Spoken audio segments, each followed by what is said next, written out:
ആപ്പുകളുടെ ഭീഷണിയെ തുടർന്ന് വീണ്ടും ഒരു ജീവൻ പൊലിഞ്ഞു എന്ന വാർത്ത ഞെട്ടലോടെയാണ് കേരളക്കര കേട്ടത്. ഓൺലൈൻ ലോൺ ആപ്പുകളുടെ ഭീഷണിയെ തുടർന്ന് യുവാവ് ആസിഡ് കുടിച്ച് ആത്മഹത്യ ചെയ്യുകയായിരുന്നു.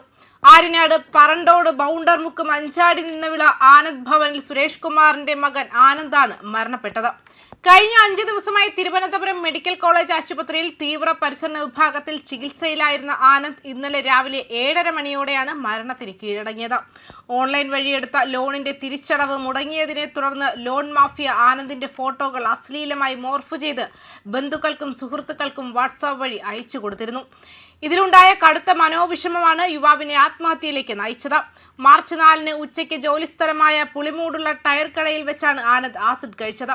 കടയുടെ പിന്നിലെ ഷെഡിൽ അവശനിലയിൽ കണ്ടെത്തിയ ആനന്ദിനെ ഉടൻ തന്നെ നെടുമങ്ങാട് ജില്ലാ ആശുപത്രിയിലും പിന്നീട് മെഡിക്കൽ കോളേജിലും എത്തിച്ചെങ്കിലും ജീവൻ രക്ഷിക്കാനായില്ല. യുവതലമുറയെ കുരുക്കുന്ന ഓൺലൈൻ ചതിക്കുഴികൾക്കെതിരെ നാട്ടുകാർക്കിടയിൽ വലിയ പ്രതിഷേധം ഉയരുകയാണ്. ആനന്ദിന്റെ മരണത്തിന് ഉത്തരവാദികളായവരെ കണ്ടെത്താൻ സൈബർ സെല്ലിന്റെ സഹായത്തോടെ പോലീസ് അന്വേഷണം ഊർജിതമാക്കിയിട്ടുണ്ട്. അപ്പോൾ എൻ്റെ പിള്ള അപ്പോൾ ഞാൻ കൂലിപ്പണിക്കാരനാണ്. ഞാൻ ഇവിടുന്ന് കഷ്ടപ്പെട്ടുകൊണ്ട് ഇവൻ ഈ 2 മാസം ഒരു കടയിൽ പൊയ്ക്കൊണ്ടിരിക്കുന്നത് 1 വർഷം കൊണ്ട് 1-2 വർഷം കൊണ്ട് ടയർ കടയിലാണ് പോകണം. ഇവൻ ഈ ടയർ കടയിൽ അമ്മമാരായിട്ട് ചെറിയ വിഷയമായി.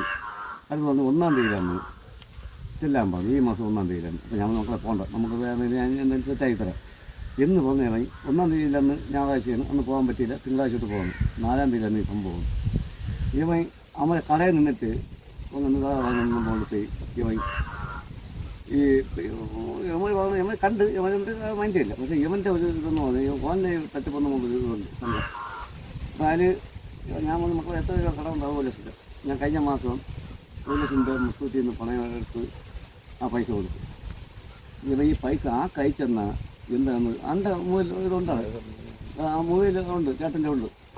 എത്ര ആൾക്ക് അയച്ചെന്നോ അത് ഒരുപാട് ആൾക്കാർ പൈസ മാറ്റി എൻ്റെ പേരും വന്ന് മാറ്റി ഇവ ഈ പൈസ കംപ്ലീറ്റും തട്ടിപ്പിടിപ്പോയി. പിന്നെ ഈ കടയിലെ പയ്യന്മാർ അതിൽ മൂത്ത പയ്യൻ അവൻ ഇവനെ ഒരു ദിവസം തള്ളിയള്ളി. ഇപ്പം 2 മണിയാണ്. ഞാൻ പറയാം ഇപ്പോൾ പറഞ്ഞു നീ പോണ്ടെന്ന് പറഞ്ഞ അവൻ വീണ്ടും ആ കടയിൽ എത്തി. അത് സഹിക്കാൻ പറ്റില്ല. ഞാൻ തീയൻ്റെ 3-ൻ്റെ അന്ന് വീണ്ടും സംഭവിച്ചു. അത് ചുമ്മെന്ന് പറഞ്ഞാൽ എൻ്റെ പിള്ളേക്ക് ഒരു സ്നേഹമുണ്ട്. അയ്യോ പഞ്ചപാവപ്പെട്ട അതൊന്നും ഒരു വിഷയമില്ല. ഇപ്പോൾ ഇതിലെ വിഷയമെന്ന് പറഞ്ഞാൽ യവന്മാരാണ്.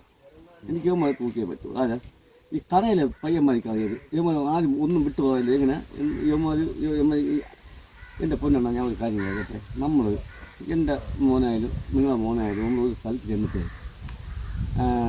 21 വയസ്സായാലും പൈസ ചോദിക്കണം, 50,000 ചോദിക്കണം. ഒരു മനുഷ്യൻ ഈ 50,000 കൊടുക്കും. എന്താ അത് നിൻ്റെ അച്ഛനെ വിളിച്ച പൈസ അല്ല, കൊച്ചു പയ്യനാണ്. ഈ യമൻ ഈ പൈസകൾ യമൻ കൊടുത്തു വട്ടിപ്പലിശ 50,000, 20,000, 30,000 ഇങ്ങനെ ഒരുപാട് പൈസ കൊടുത്തു. എൻ്റെ പിള്ളയെ യമൻ പറ്റിച്ചു. 10 രൂപ പലിശയ്ക്കോടെ ആനാട്ടുള്ളവന്മാർ പറ്റിച്ചു. യമന് രാഷ്ട്രീയം താങ്ങാൻ പറ്റി ഉള്ളവന്മാർ കൊടുത്ത്. മറ്റേ നമ്മൾ ഈ ആനാട് ഈ വട്ടിപ്പലിശ ഉണ്ട്. രാവിലെ ഇപ്പോൾ 1000 വാങ്ങിക്കുമ്പോൾ ഒരു വൈകുന്നേരം 1200 കൊടുക്കണം. വട്ടിപ്പലിശക്കാരന്മാർ എൻ്റെ പിള്ളയെ പറ്റിച്ചു. ഇവന് മിക്കപ്പോഴില്ല വന്നപ്പോഴാണ് ഇവന് വണ്ടി ഒരു ചെറിയ മോഹമുണ്ട്. വണ്ടി എടുക്കണം. അപ്പോൾ അവൻ ആദ്യം 20,000 ആൾക്കാർ ഇട്ട് കൊടുത്തപ്പോൾ മറ്റേ മൊബൈൽ ആപ്പാണ്. മൊബൈൽ ആപ്പ് ഇട്ട് കൊടുത്തപ്പോൾ ഇവന് 40,000 കയ്യിൽ വരും. അത് കഴിഞ്ഞ മാസം ഞാൻ ഇവൻ ഈ സംഭവത്തിൻ്റെ അന്ന് ഞാൻ 3,000 കൊടുക്കുന്നു. എൻ്റെ പെണ്ണ് 2,000 കൊടുക്കുന്നു. 5,000 രൂപ കൊടുത്തു.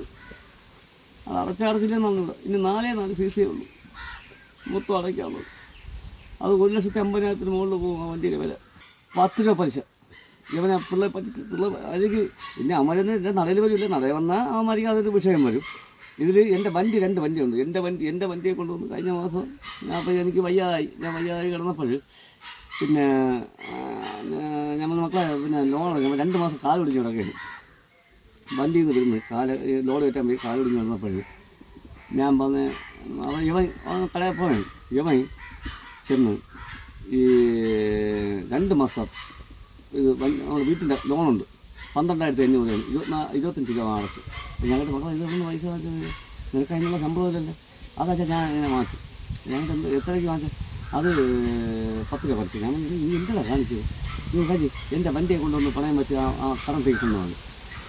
ഇവൻ വണ്ടിയെ കൊണ്ട് പണയം വെച്ച് ആ കടം തീർത്തില്ല. രണ്ടാമത് ഞാൻ 100,000 രൂപ കൊടുത്ത് കൊടുക്കുകയും ഇത് വട്ടിപ്പലിശക്കാരന്മാർ പിള്ളേ പിടിക്കും. വട്ടിപ്പലിശ എന്ന് പറഞ്ഞാൽ അവിടെ ഒരു മനു, പിന്നെ അവൻ്റെ പേരുടെ മറ്റേ മൂത്തവൻ്റെ പേര് അർജുന്, കടയിലിരിക്കണം.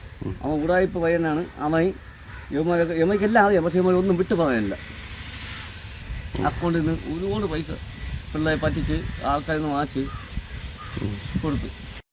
ഇവന്മാർ എന്നിട്ട് അവിടെ ഇവനെ അരമണിക്കൂർ കൂടുതൽ അവിടെ ഇട്ടിട്ട് ഇവനെ എടുത്ത് മാറ്റി ഇട്ടിട്ട് അവിടെ എല്ലാം കഴുകി വൃത്തിയാക്കി. ഇവനെല്ലാം കഴുകി അതിന് ശേഷം ഒരു മണിക്കൂറിന് ശേഷമാണ് ഇവനെ ആശുപത്രി കൊണ്ടുപോകുന്നത്.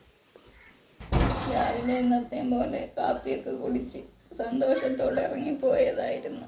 പിന്നെ അവൻ എന്തിനു പറ്റിയെന്ന് എനിക്ക് അറിഞ്ഞുകൊണ്ട് എന്നത്തെയും പോലെ രാവിലെ എണീറ്റ് ഞാൻ അവൻ്റെ പട്ടികളുണ്ട്, പ്രാവുണ്ട്, എല്ലാം ഉണ്ട്. എല്ലാത്തിനും ആഹാരങ്ങളും കൊടുത്ത് കുളിച്ച് കാപ്പി കൊടുത്ത് നല്ല സന്തോഷത്തോടെ ഇറങ്ങിപ്പോയി. പിന്നീടാണ് നമ്മൾ അറിയണത് ഇതേപോലെ പറ്റിയെന്ന്. കാരണം ഇതിനിടയ്ക്ക് എന്തിനാണ് പറ്റിയെന്ന് അറിഞ്ഞു. പൈസ ചോദിച്ചെന്നൊക്കെ പറയണേ എങ്ങനെയാണെന്ന് എനിക്ക് അറിഞ്ഞുകൊണ്ട് അയ്യോ എൻ്റെ പിള്ളേരെ നെക്കിപ്പോയി. എൻ്റെ മോനെ കൊണ്ടുപോകാതെ ഇവങ്ങൾ തക്കം ചെയ്തെന്ന് പറഞ്ഞാൽ ഈ കടയിൽ അർജുൻ എന്ന് പറഞ്ഞ പയ്യായി ഇവൻ്റെ ഫോട്ടോ എടുക്കണത് പ്രശ്നമില്ല. എങ്ങനെ എൻ്റെ മോൻ യവന്മാർ ചെന്നപ്പോൾ യവൻ കണ്ട് എന്നിട്ട് യവന്മാർ ഫോട്ടോ എടുത്ത് ഈ ബ്ലഡായിട്ട് ഒലിച്ച് കിടക്കുകയാണ്. ഈ ഫോട്ടോ അവൻ്റെ മൊബൈലിൽ ഇപ്പോഴും ഉണ്ട്. ഞാൻ മെഡിക്കലിൽ ചെന്നപ്പോൾ ഇവൻ കാണിച്ചു ചെയ്യുന്നത് അതാണ്. ഞാൻ അപ്പോഴും എൻ്റെ ഒരു അവസ്ഥ അതാണ്. ഞാൻ ഒന്നുമില്ല യവന്മാർ. എന്നിട്ട് ഇവിടെ ആരായിട്ട് വിളിച്ചാൽ കിട്ടാതെ വണ്ടി ഉണ്ട്. ആ ആട്ടോ വിളിച്ചത് എത്ര സമയമെന്ന് അറിയാം? 1 മണിക്കൂർ കഴിഞ്ഞ് ഞങ്ങൾ വിളിച്ചുകൊണ്ട് പോയി. അപ്പോൾ എൻ്റെ അനിയത്തി നിർമ്മാണം ഓട്ടോയാണ് കൊണ്ടുപോകുന്നത്. എന്നിട്ട് ഈ വണ്ടി ഇല്ലാത്തതാണ് നമ്മൾ ആനായിട്ട് ചെന്നിട്ട് ആനായിട്ടൊന്ന് വിളിച്ച് നമ്മൾ ഹോട്ടലിൽ കൊണ്ടുപോയി നെടുമങ്ങാണ്ട് ചെന്നപ്പോൾ എൻ്റെ അനിയത്തി അവിടെ ഉണ്ട് ഹോസ്പിറ്റലിൽ. അവിടെ പറഞ്ഞ് പിന്നെ അപ്പോൾ എന്നെ വിളിക്കുകയാണ്. പിന്നെ യവന്മാർ 3 എണ്ണം ഉണ്ട്. എടുത്ത് മലയിൽ കിടത്തിക്കൊണ്ട് പോകുന്നു.